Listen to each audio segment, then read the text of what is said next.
100 yildan keyin 2125-yilda biz bo'lmaymiz.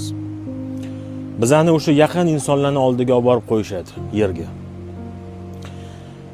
Uylarimizda umuman 7 yot begona insonlar yashaydi. Shuncha orttirgan boyligimizni, shuncha orzu qilib haydagan mashinalarimizni, ishlatgan turli xildagi mataxlarimizni boshqa insonlarga tegishli bo'ladi. Bizga yaqin insonlar 3-4 yildan keyin bizani qiyofamizni, ko'rinishimizni esdan chiqarib yuboradi. Faqat rasmdagina qolamiz xolos. Bizani tanigan oxirgi odam vafot qilganda